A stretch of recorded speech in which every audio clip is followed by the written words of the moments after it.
I just tried to, Oh, find the number and everything? yeah, find the number. And Okay, so go ahead and dip down to like 40, for instance, and we'll do a quick little review right there, which is trying to find that number to see if we get a connection. Go ahead.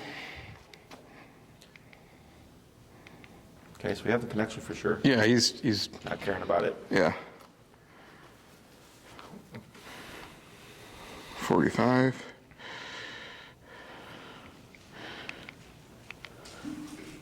Yep, 50.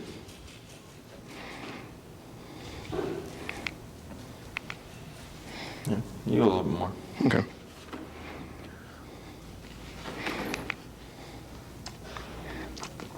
Try another. All right. More? 3 more. Try 3 more taps, I'm sorry. Yeah, go ahead and bump again.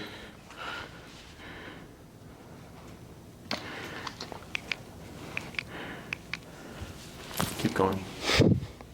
So, I mean, you're probably going to end up at 80, like you said. Yeah. Yep, keep going. And what's the number now? 65. Okay. Okay, right there. Okay. We got a 65, 15 lower. Okay, so 70, yeah. Yeah. So, and that can be like change of environment and all that stuff. Okay. So when you got to 80, was that like, you just went out on a walk and you got in the car and came here and he was at 80, or was it like No, right now? just right now when I got here. Okay, so when you got outside, Yeah. bumped at 80. Okay. Yeah. So it can happen sometimes. Hey, Fabian, would you go to my car and my bite sleeve, right? Yeah.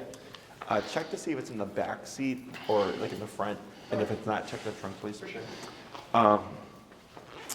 So like sometimes in the beginning, let's say we hit 80, I'll go back down. Yeah, we did and that then last time. Work it back Yeah. up again, Okay. just to make sure that it's that higher range. Not that Okay. it doesn't happen, it happens. And sometimes it can be like with no rhyme or reason. Yeah.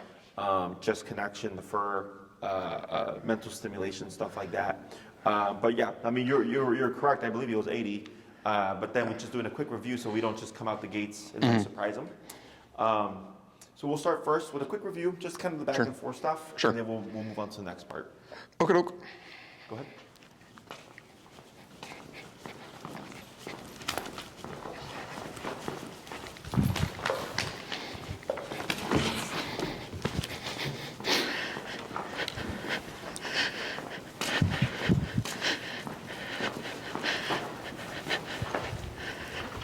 Good.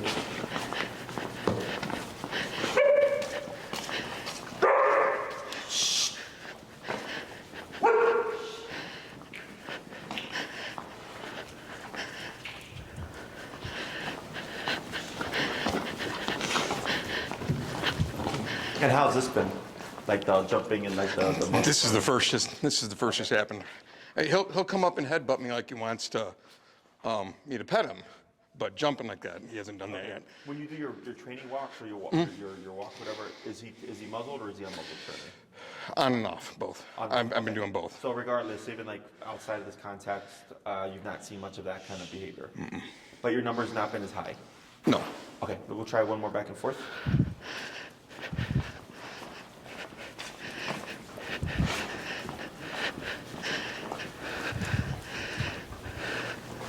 Good. And then slow to a stop. Excellent. Okay. When you've gone on your walks, have you had to do like a lot of turn corrections or anything, or has it been? Yesterday there were 2. Okay. And we were out for 40 minutes. Okay. The first day it was, maybe 8 or 10, and it's gone down every day. Okay, cool. Yeah. And then, did we talk about starting at 15, working your way up? And it sounds like on average you'd end up around 40. Around 40, 45, yeah. Okay. And then the environment compared to like Oz Park, you said is pretty much quiet. It's real quiet. Okay. And what do you remember what number we were at when we were at Oz Park? 45 or 50. Okay, about the same range. Yeah. Okay. Yeah. So then yesterday just 2 turns, and then today has he been able to go on a walk at all, or? We haven't walked today. It was raining and this morning. Yesterday, he looked at a deer that was probably about 15 yards away. Okay. Just stood there and looked at him. Okay. Didn't do anything. Does he have any prey drive with animals?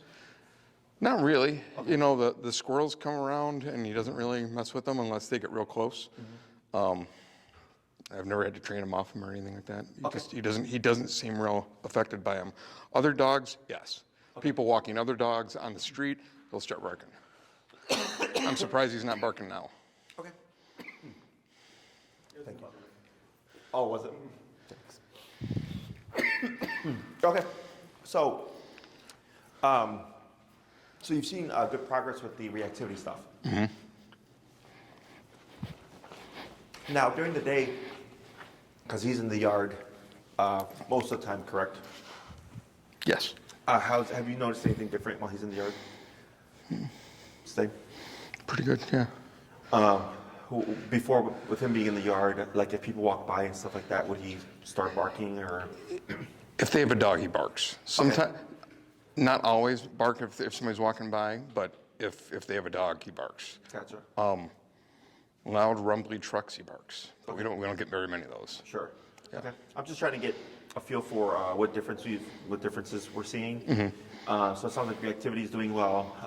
In the yard, I really wouldn't expect his behavior to change. Yeah. Because he's alone, and Mm-hmm. technically, for dog's instinct, when he's alone in the yard, technically it's on him to alert you of like all that stuff. I don't really do any corrections. I don't even really check or check for his numbers until we get to the edge of the yard. Mm-hmm. Pretty much home. I don't mess with them for the most part. I don't give him.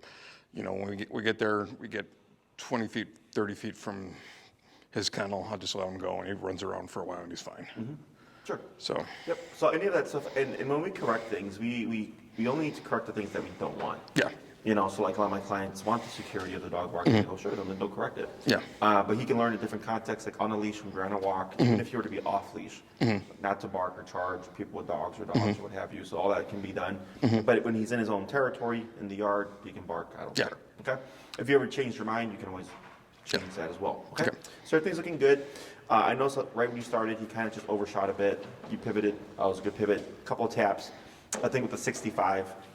Made him a little jumpy, which is why he was kind of overcompensating. We could probably dip him down below 55 now. Okay.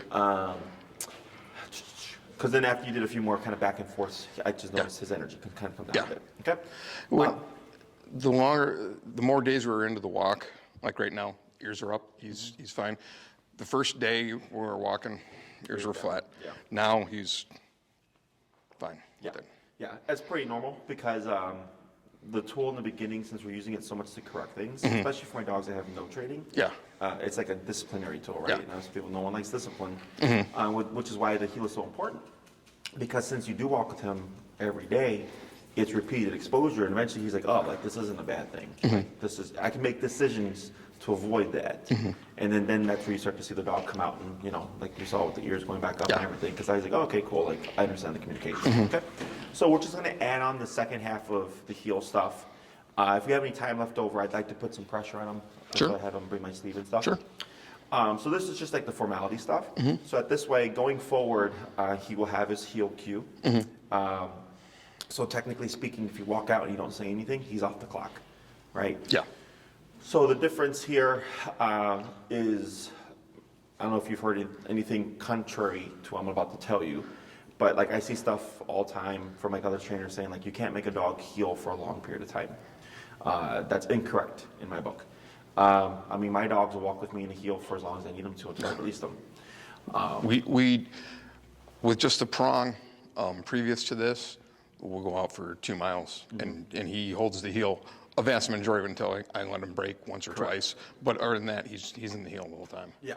So, so good. So then, because a lot of people like, they'll ask, like, I had a trainer tell me that I couldn't do that. I'm like, you absolutely can. I think the problem is a lot of trainers train according to competition ring, and that's a different style of heel as opposed to just like the general. Yeah. We're walking with our dog. Yeah. So we're going to add a few things. One of them being you're going to cue the word heel and then begin moving with your left leg first. I'm assuming you know that, right? Yeah. So I'm just having you do it like 5 times. Okay. You cue heel, forward left leg. Now if he moves with you, we don't need to do anything. So technically the heel is kind of like the warning to him of like, hey, Yes. Walk with me, and if you don't, you're going to Yep. get remoted. Okay. So after we've cued the heel, we would not repeat it. Mm-hmm. I only say heel from stationary to motion. Okay. So like if we're walking and he were to pass you, I wouldn't say heel and I turn just- and tap. yeah. You would just turn and Turn tap. and tap. And I wouldn't say heel to bring him back. Yep. Okay. We always go to the correction. Okay. Which is going to make that become even less. Okay. So you're going to cue heel, left leg forward, walk for a little bit, come to a stop, he should auto sit, wait Okay. for a moment, Okay. heel, left leg forward. Just do that 5 times. Okay. Just to get the muscle memory down. Okay. Okay. Go ahead. Mulligan.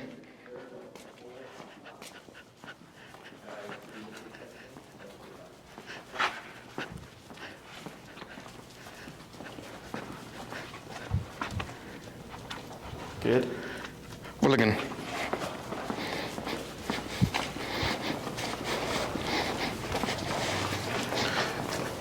Keep forward. Yep. There he goes. Good. Tap, tap, tap, tap. You may have to, there he goes.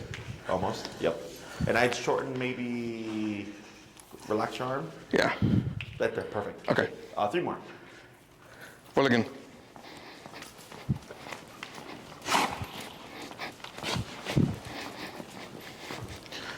We can dip him down to the 45 now. Was there any taps there at all? No.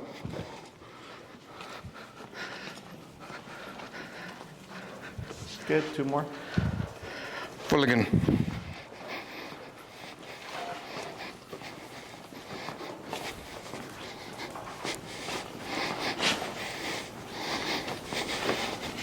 Excellent. And last one. Mulligan.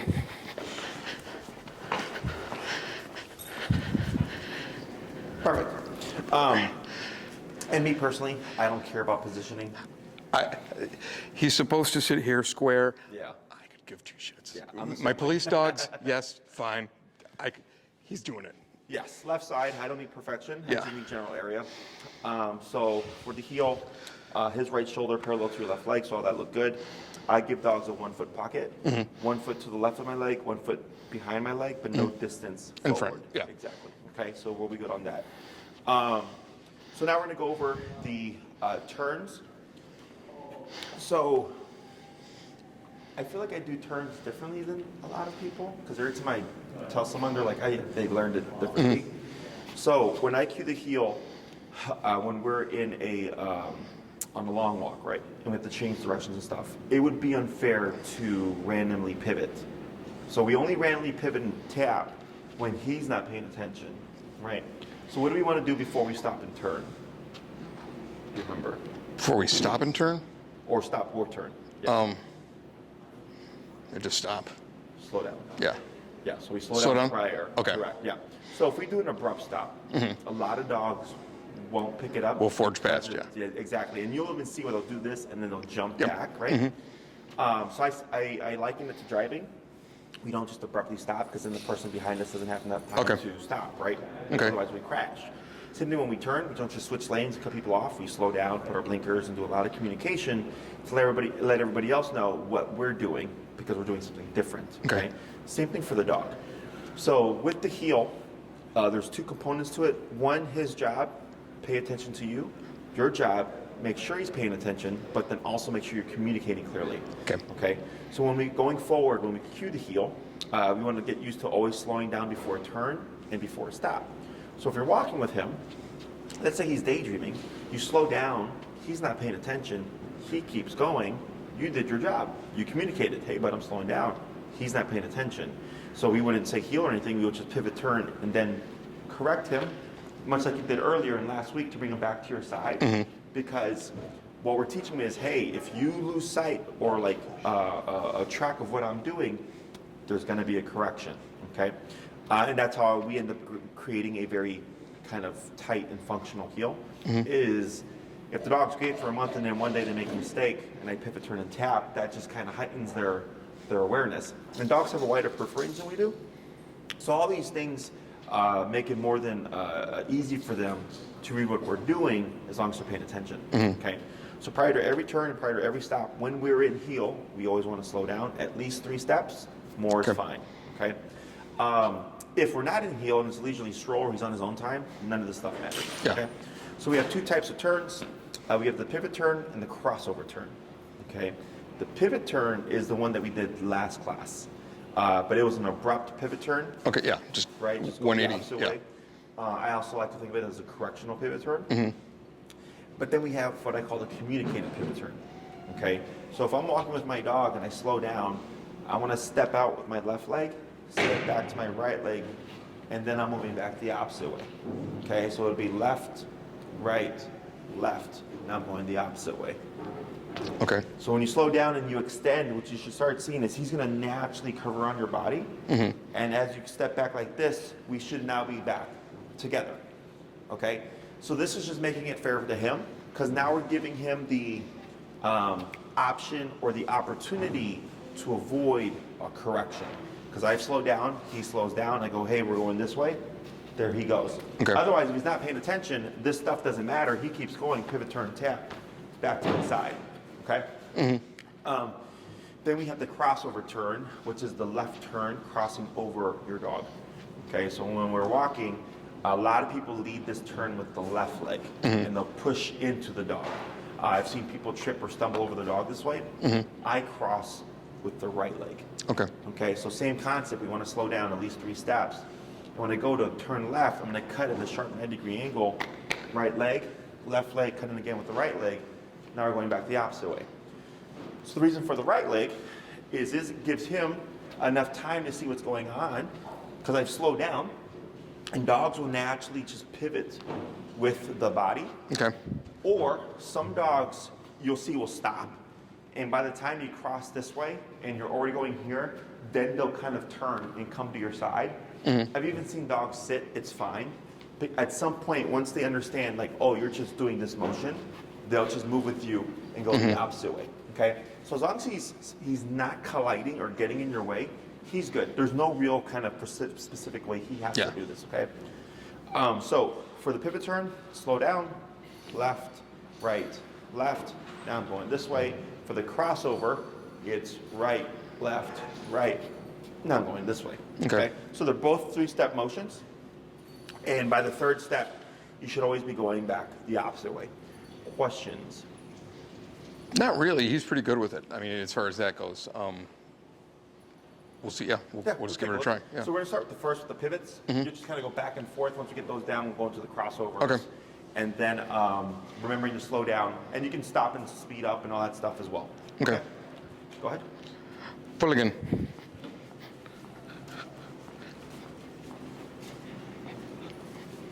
There you go. Good.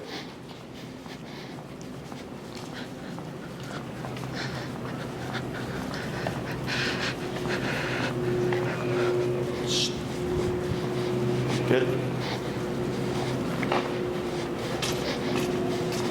Can we correct group? I'm sorry? No, I'm talking to my handler.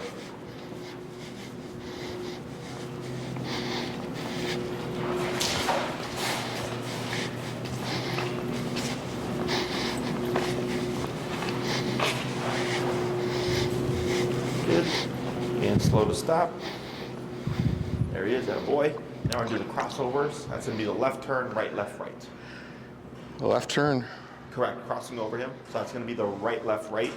So from your angle, it's going to be right, Okay. left, and the right. Then you back down. Oh, so I'm doing a 180. I'm just. Correct, yeah. Okay. It's just be a 180 coming towards him as opposed to away from him. Why would I do that? So, I'm just. no. So, in the city of Chicago, Okay. right, we have the sidewalk. Yeah. So both these turns fit within the width of a standard sidewalk. Okay. Is if I'm walking and beside me is busy, Okay. but behind me is clear, I can just do this. Okay. Okay. If behind me is busy, but the left of me is clear, I can do this. Okay. Okay. Funny enough, I was working with a client at Oz Park. They literally asked the same question, and then I told them this, and then right afterwards, they were getting ready to pivot, and I told them crossover, and they did it because a bike was just coming through. Okay, gotcha. And he cleared the path because the biker wasn't paying attention. This is going to be hard because it's just a It's pivot fine. on the right. You don't have to. Yeah. So I just do this as formality. I'm not. You never know, maybe one day. But yeah, you're not the first person to ask. Go ahead. Okay. Mulligan.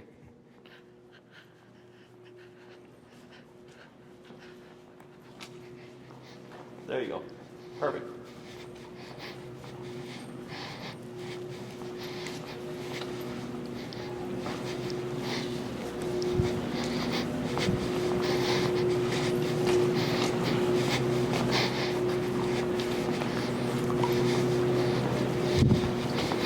Good.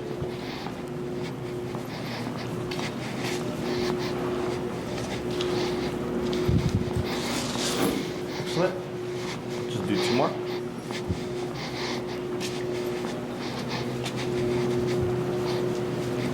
Good. And last one.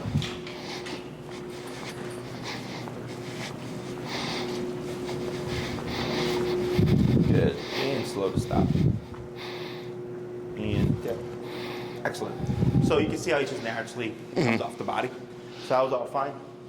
So those, the turns, what I just tell people is in the beginning, I mean, if you're fine with your 180s, you're good. But I usually do 5, 5, and 5. Okay. So at the beginning of the walk, potty break, and then it'd be heel to stop 5 times, and then heel the pivot turn 5 times, and heel the crossover turn 5 times. Okay. Just to get people's muscle memory down. Okay. And then once they get it down, I just tell them use it as you need it. Okay. It really just helps clear up things for the dog a lot. Because their two primary languages are physicality, which is your e-collar, and then body language, which is where leg movements come into play. Okay, so this is just to help make things a bit more fair, so that the dog has the opportunity to avoid pressure. But I do use every opportunity to apply pressure if the dog screws up. Okay, questions on any of that stuff? If you ever have an issue with where some dogs will come in too close on the left, and they'll kind of cut over the owner like this. They'll even kind of walk at like a 45-degree angle. The way we correct it is actually a left turn, where we pop them with the knee. That's how I learned. It was bam. Yes. Yes. Yes. So that's how I learned. yeah. So when they pass, we always pivot. Yeah. And then if they overcompensate, we turn in randomly and then pop them with the right leg. Yep. Okay. So,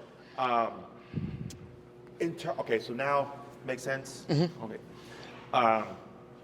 Now shifting into the behavioral stuff. Okay. So the reason for the healing stuff is one, just formalities. It's something that we do every day, but I want him to understand my concept, e-collar. Yeah. Okay. He has to understand the game.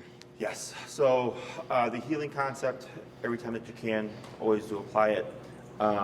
Even in 2 years, it's always the same stuff. We're always using the e-collar. Same thing with my guys. Same thing with my girlfriend dog. Any owner, like Aspen, who Elias is tethering up right now, is my neighbor's dog. And every time I see her, she's always got the dog in a heel until they get to the park. Yeah. Because of the structure. Okay. So dog structure and our structure is a bit different. Our structure are laws, prisons, judges, jails, cops, right? Dog structure is, they're not aware of that kind of stuff. Like I get in the expressway and I know don't go 60 or 70 or whatever, right? I'm aware of this. Not dogs.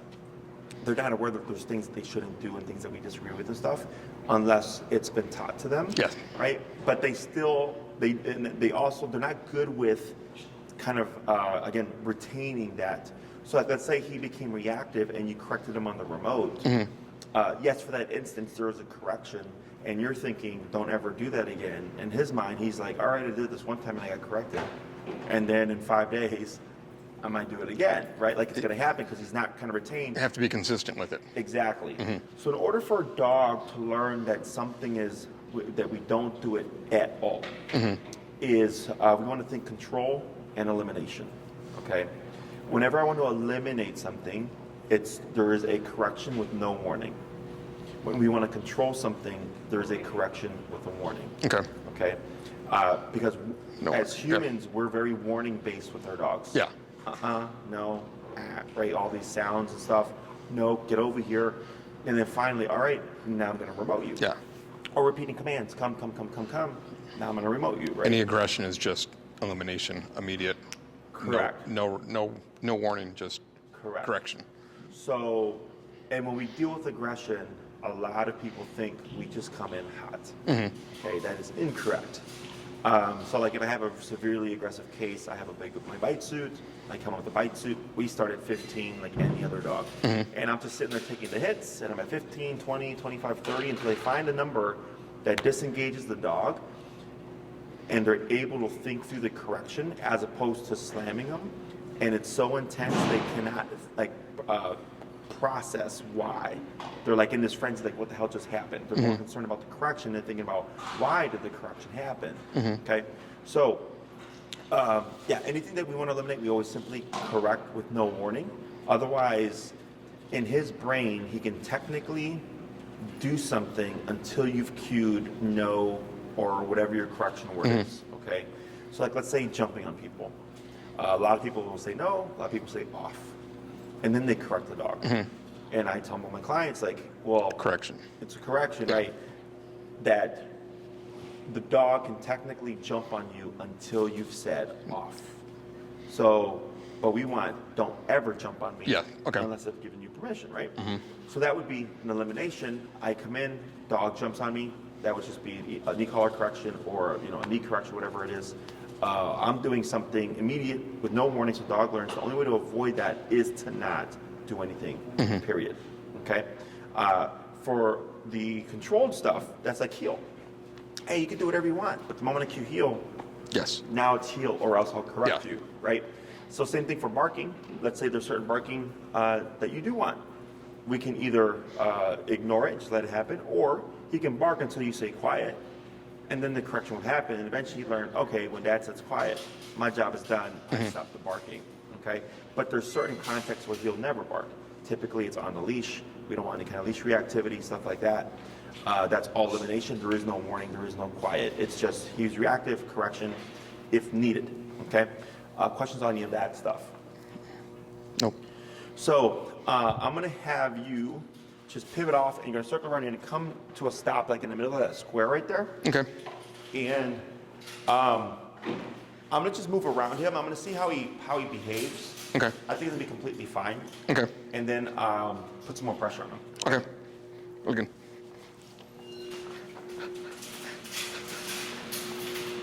That's good right there. Perfect. Sit. Good. And he's done no kind of bite work and stuff, None. right? He's He has no, he's never seen that. I mean, I don't even do tugs with him. Okay. So he's never seen that. Sure. And I'm gonna have you go in and shorten your leash here. Okay. A little bit more. More. There we go. Okay. So whenever we're in a situation, speaking of, where you anticipate or you think reactivity may happen, easiest way to control a dog is when you're stationary. Okay. Okay. A lot of people try to control their dog and move. Okay. And I've had people get tripped over. The owner falls, dog pulls the leash out their hand. Yeah. Gotcha. Yeah. So by shortening it, we do a few things here. One, his range of motion is limited. Right? So as long as your arm is anchored like that, he's only got about a 1 foot slack forward. If we would have left it earlier, that was about 2 feet of slack. Yeah. He'd go that much more forward. Also, the more leash that you have, the less leverage he has. The more leash he has, the more leverage he has. Yes. Right? Because Okay. our center of gravity Yeah. is here, and that's why we end up with stuff like this. Okay. So whenever you may put him under pressure, or whenever you're in a situation where you're like, I think he may be reactive here, Okay. easiest thing is always just to step aside, the auto sit or put him in a sit, and then shorten the leash, and then I just watch my dog, because he's your responsibility, right? So if Yes. somebody's walking and they're getting really close, even if their dog is reactive, and some trainers will tell you don't do this makes it too difficult for the dog, is even if it does make it difficult for the dog, it's the owner. Yeah. It empowers the owner. It puts them in a position where they have control and they can address the issue. So the dog learns, okay, like if we step aside and this dog is, barking at me or whatever, I can try to be reactive, but it doesn't go well. Okay. So by doing this, this puts you at an advantage. And in this way, I can read the dog completely because I can see his ears, I can see his eyes, I can see his mouth, I can see his hackles, I can see his tail, I can see all of his side body. As opposed to when we're walking, it's usually Yeah. difficult for people to look in and see what's going Okay. on. Okay, so stationary is always best in my Okay. opinion. Now, if it's a situation where the person looks like they have no control of the dog, off-leash dog, feel free to obviously just use your better judgment, Yeah. across the street, whatever. Yeah. But if there's anything now going forward when you're walking with him and you think like, oh, this might be a good opportunity to see like, is he improving? Is he retaining the information? And then if, someone's, especially if it's like a higher energy dog or other reactive dog, and they're coming by like this and he's just completely non-reactive, good. It means structure is helping him, okay? So like when you said earlier that you're surprised he's not being reactive here because there's people and dogs and stuff, that's why I want to see, that stuff that I want to hear and see, so that's telling me, okay, cool, what we're doing is already impacting him and getting him to think in a different mindset, okay? Questions on any of that? Nope. So here, I think like the last time, I had reached towards you, a little twitch there. He was kind of looking at me with some concern. Right now, I'm not picking up any real concern from him until I reached the back, and I don't know if you saw a little twitch there.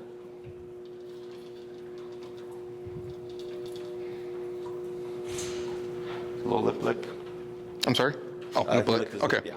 And he tucked in his tail a bit more. When I first came around and I went the half circle, there was a little twitch in his body.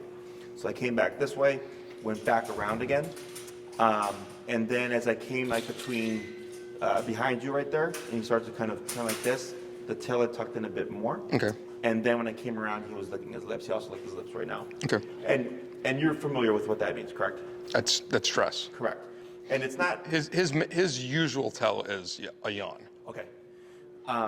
With the lip licking stuff, not a bad thing. It's communication and allows me to kind of figure out where the dog's threshold are. Okay, because if he's licking his lips and he's like, hey man, what's happening right now is making me feel uncomfortable, that's fine. It's fine that he feels uncomfortable. What's not fine is how he deals with that discomfort. Okay, he's got the open mouth, so he's now venting stress, which is good. Closed mouth.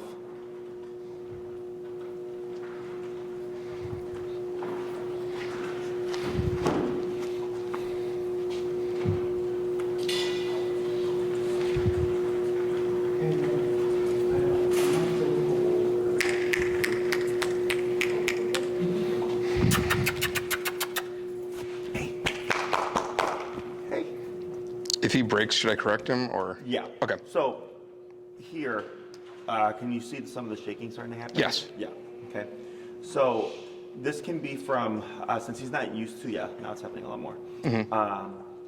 Not just my closeness, but my energy as well. Okay. And he's got decisions to make, right? So it can be, I don't like this guy making all these sounds. I will correct him, because that's what that would be. Okay. In his world, in our world, not acceptable. So he's got to figure out another way. He's like, all right, well, there's this thing now that I feel, and I could do this, but this could also happen. So then the dog goes under conflict. Yeah. Okay, so the stress has to come out somehow. And again, it's fine that he's stressed. I just care about how he deals with that stress. Okay. Okay. So right now, when we do this, I don't want you to think about the command of sit. Okay. I want you to think relaxed state.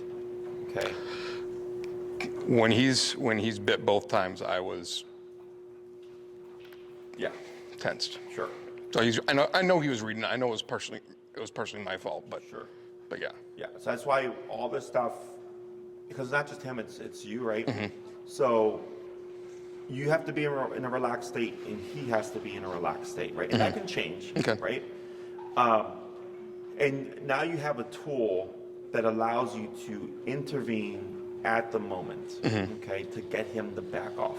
Now, the one drawback to dogs is that they technically have to have the correction as they're performing the behavior, right? Timing. Now, I don't want you to think that it's if you miss it by a second or whatever, like it's the end of the world, because it's not that. Like earlier when I was talking about if I walk into a home and the dog is attacking me, I'm at 15. The dog will attack me for a full 1 minute before I get to like 65 and they stop attacking me. And then they still learn, don't attack Jesse. Yeah. Because I went to the number needed to dissuade them still. Okay. But it took me a minute to get there. So even though the level of the intensity of the correction that was needed was delayed, I still get the same behavior of the dog not attacking me anymore. Does that make sense? So timing isn't the biggest deal. But there are two parts. One is if the dog is actively performing the behavior, and then the other is the thought of the behavior. Okay. I like to allow the dog to do what they want and correct the behavior just so that they know that they've tried it and it's been corrected. Gotcha. Which is why I have the bite suit, which is why I have my sleeve. Yeah. Eventually, we worked the dog to a point where the dog's like, all right, well, I've already tried to bite you 20 times and it sucked. Okay? Then the dog starts holding. And then the dog starts like, oh, okay, like Jesse can pet me and I don't have to attack him. And eventually, it becomes, now the dog, you can see what the dog's thinking about it, and then the owner will tap them. And the dog goes, well, shit, I can't do it for one, because I'll get corrected, and I can't even think about doing it either, because I'll also get corrected. And then that's how we start to like, kind of eliminate that behavior. But then at the same time, using, in some cases, positive reinforcement to balance things out a bit. Okay. Questions on any of that? So I'm gonna do another walk around, and I'm gonna start to make contact with him. To see what happens. If he has a moment, I want your instinct now to always be straight up. Straight up. Okay. Now, when you go straight up, I don't want you to think that you're doing a prong correction. You're just pulling up until you catch him to contain him. Okay.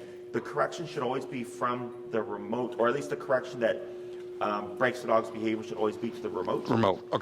Because that's what you're going to have on or off leash, is just the press of that button. Okay.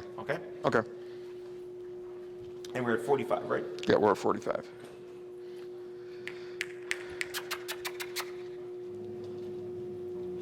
Shh.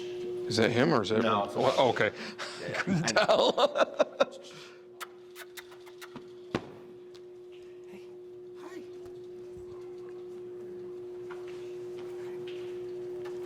Yep. You're good. Yep, and then just reposition. There you go. Tap. There you go. And then relax. Better. And then up on your leash. There you go. Put it in reposition. So here, the key thing that I'm looking for, so that was good. The second one, you pulled and contained, and you went tap, and then he went like this, right? He backed off to the collar. That's what I want to see. He backs off to the collar. That's why I was like, I don't want, because you can obviously pull him back with the prong. We just want to contain. He needs to make the decision to remove himself from the situation. Okay.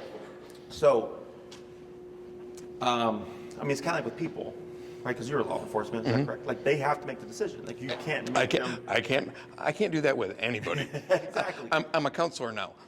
I can't, and that's what I tell people. I have no control over other people. If they're going to do what they're going to want to do, and that's the bottom line. He has to want to do it. Correct. Now, the difference with humans and people is, humans and dogs, is that we can manipulate dogs through pressure. Okay, so now we have 2 points of pressure. There's me making physical contact, and there's remote. Okay, except one of these sucks compared to the other one. Okay, because one's physical to him.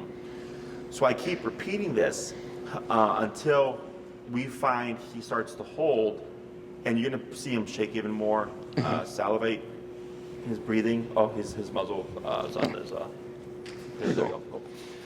His breathing's gonna change, all that stuff. It's all normal. Okay, because now he's going, well, I've tried what I normally try, and there's this going on, and this guy's still trying to touch me. What do I need? What do I do instead? And we have 4 responses: fight, flight, avoidance, submission. Because he's on a leash, he can't run. There's no flight. So that really just leaves fight response. And then once we remove fight response, then it opens him up to avoidance and submission. Okay. So fight and flight are always the 2 primary ones. But if you can't stop fight, it always remains an option. So once we shut that down, then he learns avoidance submission.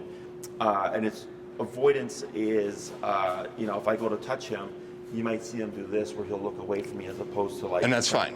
Exactly. Right? So I can't make him like it. Yes. But there's stuff that we're going to work on as we go on this program to balance everything out to see if he'll open up. Okay. But at the end of the day, if it's like, look, man, I don't like to be touched. I won't bother people if they don't bother me. Then I go, we have coexistence. Yes. Okay. Questions on any of that? No. Makes sense. Go to 50. We're at 50. Yep. I'm at 50. Go to 55. Oh yeah. Go ahead and poke a 5. Okay. Yep. Okay. Hold it there. There. And then click. And you saw that big old twitch? Yeah. but he's not reacting. Correct.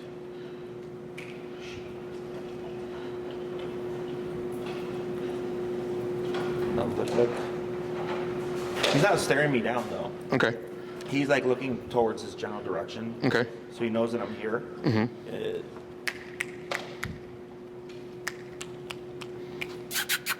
Yeah, like he doesn't care about any of the energy stuff. It's really just the boundary of making contact with him. Okay. And both bites were when people tried to make contact with him. Okay. And one was your dad, right? Or... One was my dad. He came in to pet him, and the other one, we're at a new kennel, and a guy was trying to put a tag collar on him, and got right up in his face. And both times it was right there and just out. Final release. Yeah. Because like I said, we've never done any bite work with him. He's never even seen it. Sure. Just don't want the liability. Yeah. I've done the bite work. I don't want. Sure. No, I've had people contact me for that stuff. I'm like, this is like a lifelong thing, right? Yeah. No, They don't get it.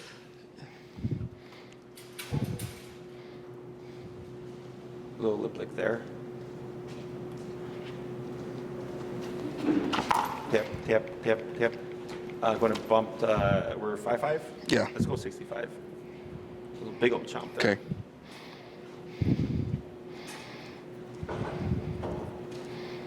And that's normal, by the way. Like, this is repetition. Yeah. We have to do one where I have the suit and everything as well. Okay. Because even though we're correcting the biting, like he's really not getting because of the muzzle. Yeah. That's where the suit comes into play. Yeah. Little lip there. Good.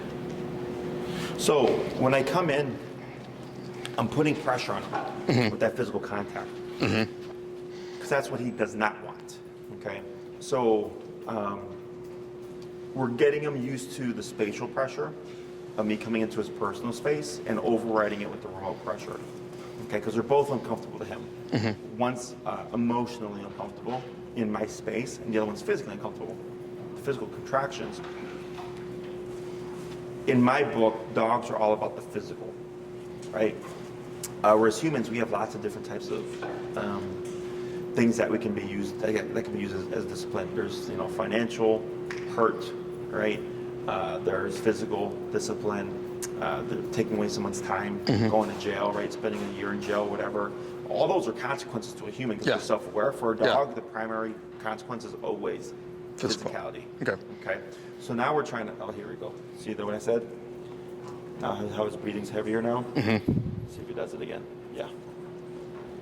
So he's got the open mouth, and he's kind of more of a heavy breathe.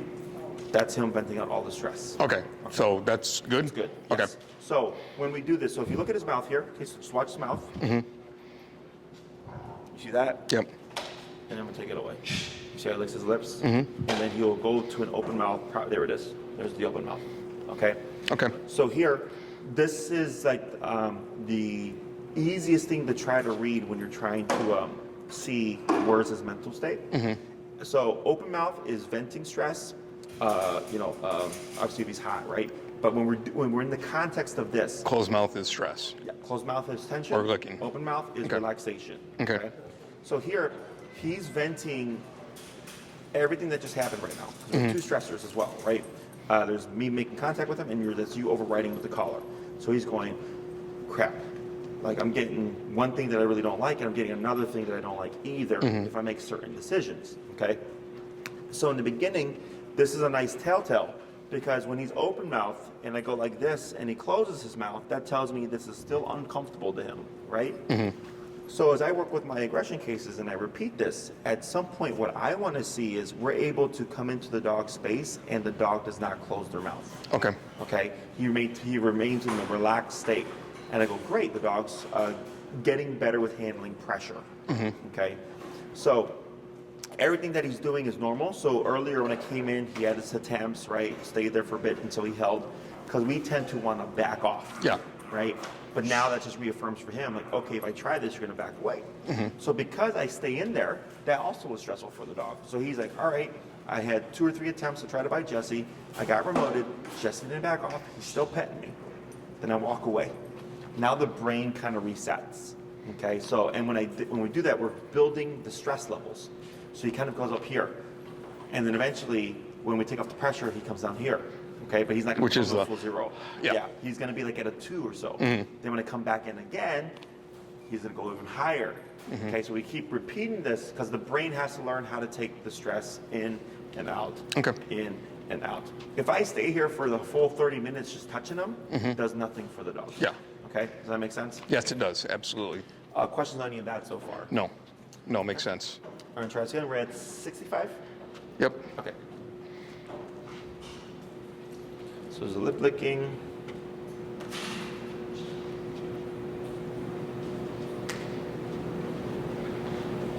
A couple of hard twitches there when it started.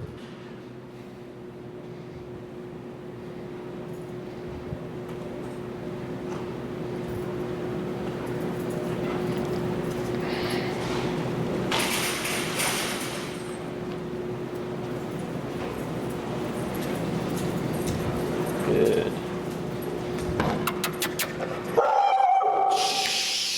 Hey.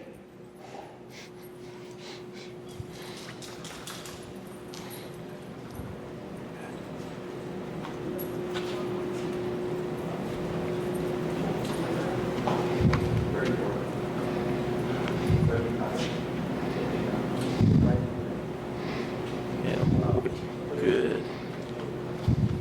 So there, nothing. Is it okay? Do I praise at all? If you do praise, passive. Remember, always passive. And depends on what's going on in the moment. Okay. So like if he's loaded, he's just tense. Yeah. And you're petting him. Right. Like right now, what I would do is I would wait. So you see how he's closed mouth? The moment that mouth opens and he's venting stress, then I would say is when you want to give him exactly what you're doing right there. You go. So now you're rewarding the relaxed state as opposed to the state tense of like state. Yeah. Okay. holding down to that pressure, right? Okay. So here, on that time, came in, you could see the twitch. Yeah. But no bite response. No, I mean, and you were all over his mouth and everything. Yes. So, yeah. So right there, that's part of the steps I was talking about. Is right now he still closes up, which is fine. He's uncomfortable. But coming in and petting him, and now he has a decision to make because he's gonna go, all right, we've done this twice before. I got remoted when I try to snap at him. Okay. What happens if I don't do anything this time? Nothing. I just touch you. Right? So there's the emotional discomfort still, but now there's no physical kicking in. So he knows the remote is now not me that's causing it to happen. It's what he decides to do that causes it to happen. Okay. I'm trying not to jump ahead, but watching you do that with him, I'm like, holy cow, there's a possibility that I could actually take him to the vet. Oh, sure, yeah. I mean, because I mean, he starts growling, he expresses his anal glands, he just, he's leaping at him all the time. But seeing that, and I'm not saying, oh, he's cured, because that's not how it works. But it gave me a glimpse of, wow, okay, good. So he's learning this, he's picking this up. And there's no so like for instance, he's not here. We had this really intense case, like fucking intense. Like this is nothing to this dog. And we had one class, and between class 1 and 2, they had to go to the vet. Okay. Okay. Every time they went to the vet drugged the dog up like crazy. No drugs, nothing, just the muzzle and the e-collar. Dog let the vet touch him all over, no problem. That's it. Okay. Okay. So, and I was like, I remember when she was telling me the story, I was like, that's fucking crazy, right? Just because this dog is insane. But yes, because it's the pressure. It's the same thing at the vet. Yeah. Right? He's going somewhere, he's like, he doesn't know it's the vet. Exactly. You know it's the vet, right?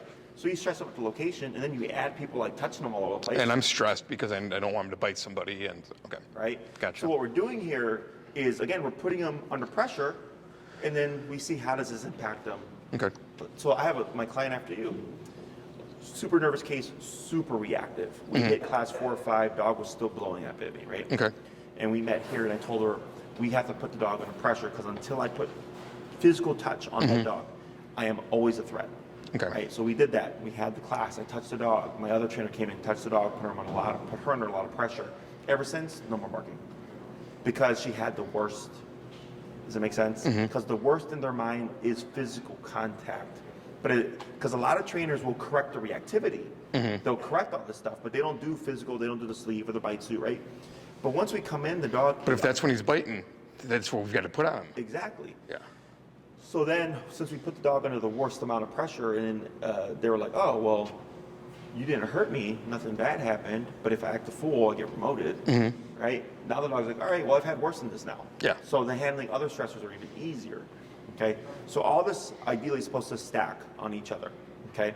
Now, I'm not going to have you do anything with him touch yet, No. okay? I just wanted to start the process because the heel, we got that down You don't want to do anything touch. with other people. Okay. Yeah, that's fine. Because I want to do more with him. Yeah. Oh yeah. I'm not. No, I'm not doing anything with it. The only thing we're going to do is the heel and the turns and stuff. Correct. Yeah. Yeah. So you're going to keep with that stuff. We're going to revisit this again next time. Good. Most likely with just the suit, no muzzle. Okay. Okay. Like real pressure. Okay. See how he does. It's class 3. If all that's going well, I could show you a controlled exercise with how to introduce him with food, potentially to others. I might spend a class or 2 on this stuff, just because since he's pretty quick and he's got a good little snap on him. Is I don't want him to spook anyone because I didn't get him in the right headspace before we started to push him more. Yeah. Okay. So I'm gonna do one more touch, Okay. and then we'll cap it there. Okay. Okay. So look there.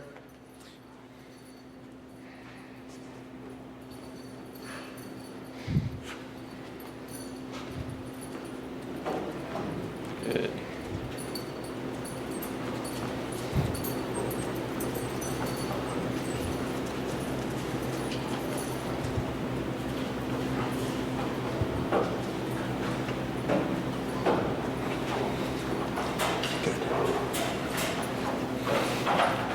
And that's completely him because there's a U in the lead. He's All slack. yeah. Good. Okay. So, because it's a feedback loop. If you're sitting there holding, and I understand, right? But he looks at you and like, well, if you're worried, shit, I want to be worried. Exactly. That was one of the first things that we got taught was this might as well be a wire, and there's a lead for your stress going right down to the dog. Yeah. for So sure. So, but there's your kind of good. There's your kind of, I don't want to say proof, but that's what I was talking about. Like in terms of he has to try it, be corrected. The correction has to match him, which is where prong falls short. And we didn't come in hot. We came in at the 45 or 50, and we bumped it, and then 65. and he never took one at 65. That was it. Oh, so it's just 55. Yeah, Cool. he's because the last 2 times in he didn't go for you. That's right, because we had bumped Yeah. it. So the next time we do this, I'd already be at 55, because that's the number that worked. So, because that's what we don't want to come in hot, like at 127. Yeah. But I do want to come in at the number that I know works. Right? So the next time when I come in, if let's say I put pressure on him with the bite suit and it's tap at 55, and then the rest of the time he's just passive, then the next time I see you and I put pressure on him and nothing from the get-go, that's how I know the 55 is the number. Okay. Does that make sense? Yep. So it should always feel like things are getting easier. Okay. If it doesn't feel like it's getting easier, it feels like we're arguing, we're too low on the collar. Okay. Okay. Yep. Questions on any of this? Nope. Perfect. Now, obviously, you're not getting distantly as close because you're using the sleeve. But the next time you're using the suit, I'm suit, gonna okay, be- yeah. okay. So it'll most likely be. Oh, and trust me, I'm happier than hell with this. Yeah. I'm really happy with. I'm really happy with this. Yeah. We can get more. Yeah. Okay. So we'll just plan to meet here because I have a training room. Okay. That we don't have to worry about people. I just have the bite suit. Okay. Put them a lot of pressure and all that Okay. stuff. And I'll send. Is it Maria? Yes. I'll send her an email. I'm not going to be here next. I won't be here That's next fine. Friday. So. That's fine. But, yeah, okay. send an email, but at least the next couple for sure. Absolutely. Will be here. Okay. So we can just worry about pressure stuff. Sure thing. And then we'll see how it all plays out. Okay. Okay. Otherwise, about what I would expect to see. Good. A bit more of a chomp, but that was good. All right.